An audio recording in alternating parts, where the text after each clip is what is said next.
ಪಿಲಿಪಿಲಿ TV. ಒಂದು ಊರಿನಲ್ಲಿ ರಾಮಣ್ಣ ಎಂಬ ಕಡುಬಡವನು ವಾಸಿಸುತ್ತಿದ್ದ. ಅವನ ವೃತ್ತಿ ಏನೆಂದರೆ ಪ್ರತಿದಿನ ಕಾಡಿಗೆ ಹೋಗಿ ಸೌದೆ ಕಡಿದು ಮಾರಾಟ ಮಾಡಿ ಜೀವನ ನಡೆಸುವುದು. ಅವನಿಗೆ 3 ಸುಂದರ ಹೆಣ್ಣು ಮಕ್ಕಳು ಇದ್ದರು. ಅವರಲ್ಲಿ ಕೊನೆಯ ಮಗಳು ಗಂಗಾ ತುಂಬಾ ಸೌಂದರ್ಯವತಿ ಹಾಗೂ ಬುದ್ಧಿವಂತಳಾಗಿದ್ದಳು. ಒಂದು ದಿನ ರಾಮಣ್ಣ ಕಾಡಿನಲ್ಲಿ ಸೌದೆ ಕಡಿಯುತ್ತಾ ಎಂದಿಗಿಂತ ಸ್ವಲ್ಪ ದಟ್ಟ ಕಾಡಿನೊಳಗೆ ಹೋಗಿದ್ದ. ಅವನು ಮರ ಕಡಿಯುತ್ತಿದ್ದಾಗ ಏಕಾಏಕಿಯಲ್ಲಿಂದಲೋ ಒಂದು ದೊಡ್ಡ ಕರಡಿ ಬಂದಿತು. ಆ ಕರಡಿ ಅವನ ಕೊಡಲಿಯನ್ನು ಕಿತ್ತುಕೊಂಡು, ಇದು ನನ್ನ ಕಾಡು, ನನ್ನ ಅನುಮತಿ ಇಲ್ಲದೆ ಇಲ್ಲಿ ಯಾರೂ ಸೌದೆ ಕಡಿಯಲು ಸಾಧ್ಯವಿಲ್ಲ ಎಂದು ಗರ್ಜಿಸಿತು. ಕರಡಿ ಮಾತಾಡುವುದನ್ನು ನೋಡಿ ರಾಮಣ್ಣ ತುಂಬಾ ಭಯಪಟ್ಟ. ಕರಡಿ ಹೇಳಿತು, ನೀನು ನನ್ನ ಕಾಡಿನಲ್ಲಿ ಸೌದೆ ಕಡಿದಿದ್ದೀಯಾ, ಅದಕ್ಕೆ ನೀನು ನಿನ್ನ ಪ್ರಾಣ ಕೊಡಬೇಕು. ಅದಕ್ಕೆ ರಾಮಣ್ಣ ಕೈ ಜೋಡಿಸಿ ಹೇಳಿದ, ದಯವಿಟ್ಟು ನನ್ನನ್ನು ಕ್ಷಮಿಸು. ನಾನು ಈ ಸೌದೆ ಮಾರಿದ ಹಣದಿಂದ ನನ್ನ ಜೀವನ ಸಾಗಿಸುತ್ತಿದ್ದೇನೆ.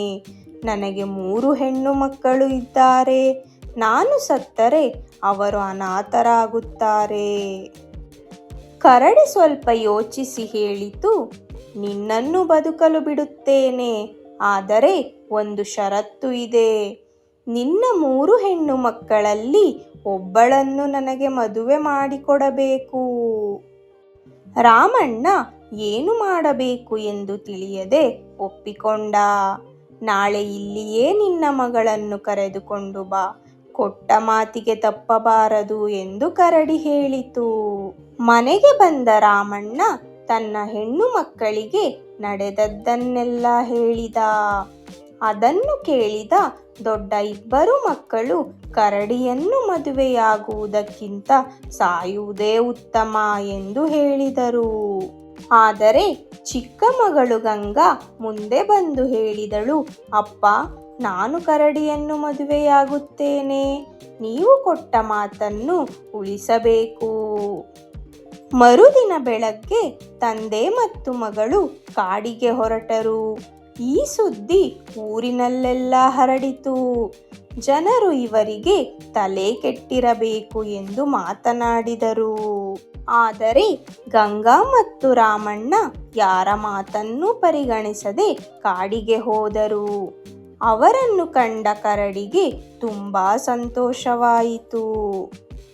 ಆಗ ಗಂಗಾ ಹೇಳಿದಳು, ನನ್ನ ತಾಯಿ ಯಾವಾಗಲೂ ದೇವರ ನಿಯಮಗಳನ್ನು ಮೀರಬಾರದು ಎಂದು ಹೇಳುತ್ತಿದ್ದರು.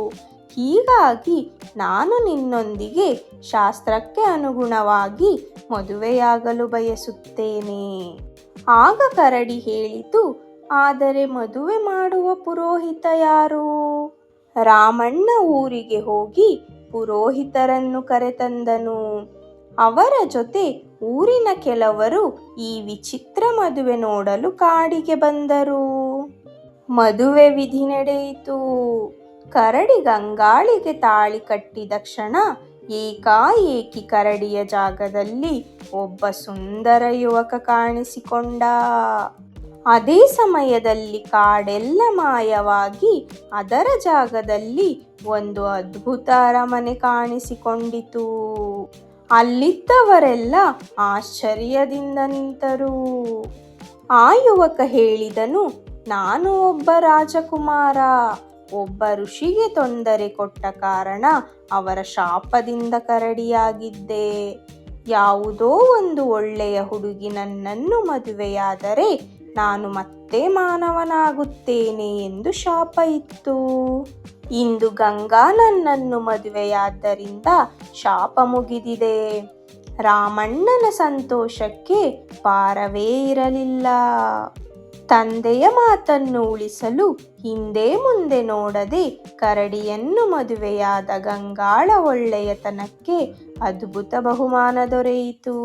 ಈ ಕತೆ ನಿಮಗೆ ಇಷ್ಟವಾದರೆ ವಿಡಿಯೋಗೆ ಲೈಕ್ ಮಾಡಿ, ಚಾನಲ್ ಸಬ್ಸ್ಕ್ರೈಬ್ ಮಾಡಿ ಮತ್ತು ನಿಮ್ಮ ಸ್ನೇಹಿತರ ಜೊತೆ ಶೇರ್ ಮಾಡಿ. ಮತ್ತೊಂದು ಹೊಸ ಕಥೆಯೊಂದಿಗೆ ಭೇಟಿಯಾಗೋಣ. ಧನ್ಯವಾದಗಳು.